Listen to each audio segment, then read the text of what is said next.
يمين العرش إن الحسين مصباح الهدى وسفينة النجاة.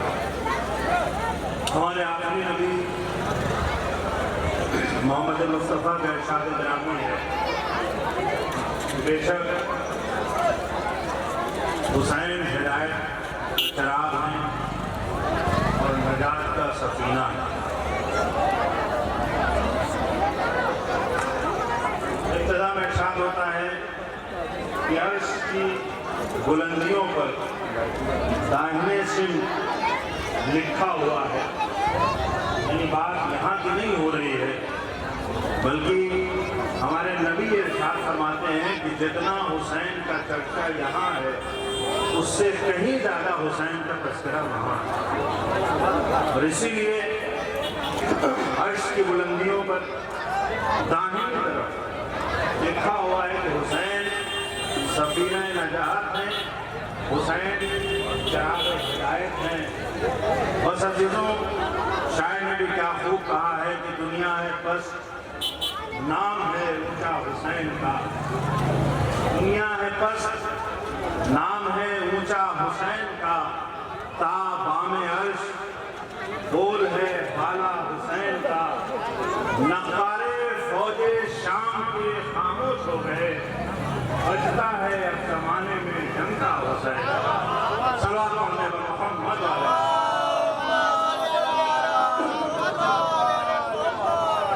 دامن وقت میں گنجائش بہت کم ہے، آدھے گھنٹے سے بھی کم کا ٹائم دیا ہے، مجھے لگا تھا شاید اکیلے پڑھنا ہو تو شاید 1 گھنٹہ پڑھنا پڑے گا، لیکن آدھے گھنٹے سے بھی کم وقت میں کچھ چیزیں آپ کے سامنے عرض کرنا ہے۔ جس حسین کا تذکرہ یہاں سے زیادہ وہاں ہے، اس حسین کو شہید کرنے والا یزید مظلوم، اور دنیا میں حالات اتنے خراب ہو چکے ہیں کہ آج کے دور میں بہت سے لوگ ہمیں ایسے بھی ملتے ہیں کہ جو یزید زندہ باد کا نعرہ لگاتے ہوئے نظر آ رہے ہیں۔ بہت پرانی بات نہیں ہے، انہی ایام اعظم کے بعد 3 دن تک پاکستان میں مسلسل جلوس نکلے اور 3 دن الگ الگ جلوسوں میں یزید زندہ باد کہا گیا۔ ابھی تو میں نقل کر رہا ہوں، یہ ہمارے کسی شیعہ عالم سے میں نے نہیں سنا ہے، اہل سنت عالم نے کہیں پڑھا اور میں نے سنا ہے۔ آپ سنیے کتنی پیاری بات ہے، منقول ہے اور یہ غالباً محاورہ بھی ہے۔ یزید کی تعریف جو کر رہے ہیں وہ یزید کی تعریف نہیں کر رہے ہیں بلکہ اپنی اصلیت ظاہر کر رہے ہیں۔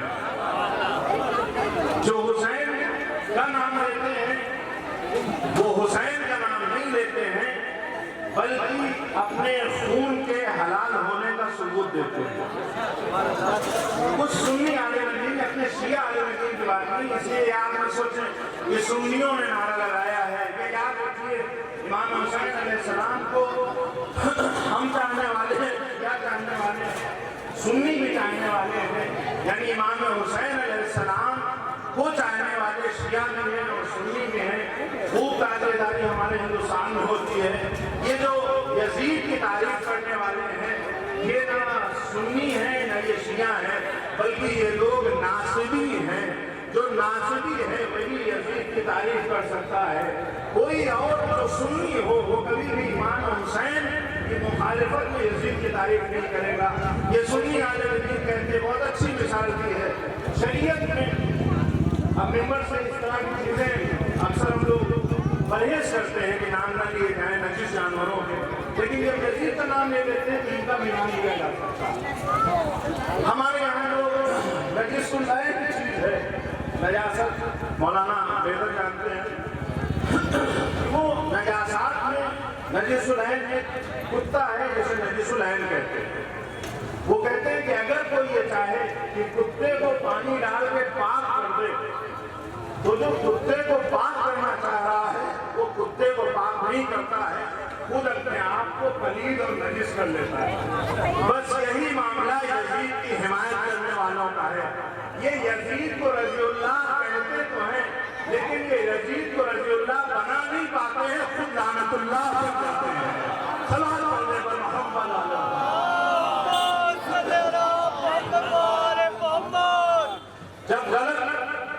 کی حمایت کرتے ہیں تو یہ خود پلید ہو جاتے ہیں، یہ خود نجس ہو جاتے ہیں۔ جو خود نجس العین ہو اسے کوئی پاک نہیں کر سکتا ہے۔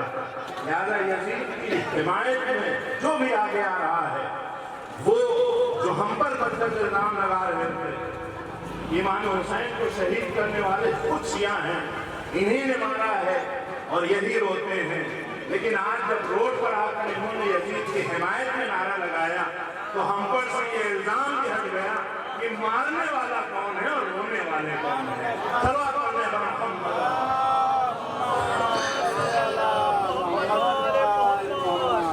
حقیقت بہرحال ظاہر ہوتی ہے، اور یہ ایسی چیزیں ہیں جو انہوں نے ریلیوں میں آ کر نعرے لگا کر اس کو ثابت کر دیا۔ اب ہمیں بہت زیادہ دلیل دینے کی ضرورت نہیں ہے، لیکن عزیزوں حسین مصباح ہدایت ہے، حسین سفینہ نجات ہے۔ اگر کوئی چراغ سے روشنی حاصل کرنا چاہتا ہے، چراغ کی روشنی میں راستہ دیکھنا چاہتا ہے، تو پھر ضرورت ہے کہ اس کے پاس آنکھیں ہوں۔ اگر ہمارے پاس آنکھیں نہیں ہوں گی اور ہم راستے میں چراغ لیے کھڑے ہوں تو ہمارے چراغ سے دوسرے لوگ تو راستہ دیکھ لیں گے، لیکن جو اندھا چراغ لیے کھڑا ہے اسے راستہ نہیں دکھائی دے گا۔ لہٰذا اگر حسین کو آپ مصباح ہدایت سمجھتے ہیں تو پھر جشن بصیرت کو واہ کرنا پڑے گا۔ جہاں یہ بصیرت کی آنکھیں کھلیں گی وہیں راہ ہدایت بھی نظر آئے گی اور ہدایت بھی ہو جائے گی۔ اگر ہم کہتے ہیں کہ حسین سفینہ نجات ہے، آپ طوفان میں چلے ہوئے ہو، آپ کنارے پر کھڑے ہوئے ہیں، آپ کہہ رہے ہیں کہ یہ کشتی بہت اچھی ہے، بہت تعریف کر رہے ہیں، اس کشتی کا کوئی جواب نہیں ہے، اس سے بہترین کوئی کشتی نہیں ہے، لیکن آپ کو کیا نجات مل جائے گی جب تک آپ کشتی پر سوار نہ ہو؟ کہا نہیں، صرف تعریف کرنے سے کچھ نہیں ہوگا، جب تک ہم کشتی پر سوار نہیں ہوں گے ہمیں سیلاب سے نجات نہیں ملے گی۔ اب اگر دنیا کے حوادث سے بچنا ہے تو پھر حسین کے سفینہ نجات پر سوار ہونا پڑے گا۔ سفینہ نجات پر سوار ہونے کے لیے کم سے کم شرط کیا ہے؟ ہم اپنی بات نہیں کر رہے ہیں، ہمارے یہاں جو سکھ حضرات ہیں ان کے جو مذہبی رہنما اور پیشوا ہیں گرو نانک، ان سے کسی نے کہا امام حسین کے بارے میں کہ آپ ان کے بارے میں کیا کہتے ہیں، تفصیل میں نہیں جانا، تو انہوں نے ان سے کہا کہ تم ہمیں اپنا رہنما مانتے ہو تو فلاں کام کر لو۔ تو کوئی بہت ہی غلط کام تھا، اس نے پلٹ کے کہا کہ میں یہ نہیں کر سکتا۔ کہا کیوں نہیں کر سکتے؟ کہا اس لیے کیونکہ میرا ضمیر اس بات کی گواہی نہیں دے رہا ہے۔ کہا یہ جو تمہارے اندر زندہ ضمیر ہے، اسی زندہ ضمیر کو حسین کہتے ہیں۔ جہاں ضمیر زندہ ہوتے ہیں وہاں نجات بھی ملتی ہے، ہدایت بھی ملتی ہے۔ صلوات پڑھتے ہیں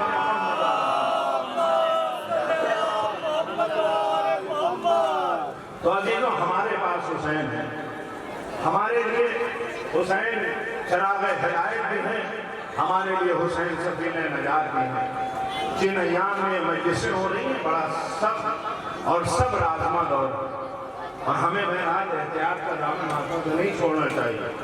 اکثر ہم دیکھ رہے ہیں بچے یہاں بیٹھے ہوئے ہیں، بزرگ یہاں بیٹھے ہوئے ہیں، لیکن جو احتیاطی تدابیر ہیں اسے اختیار نہیں کر رہے۔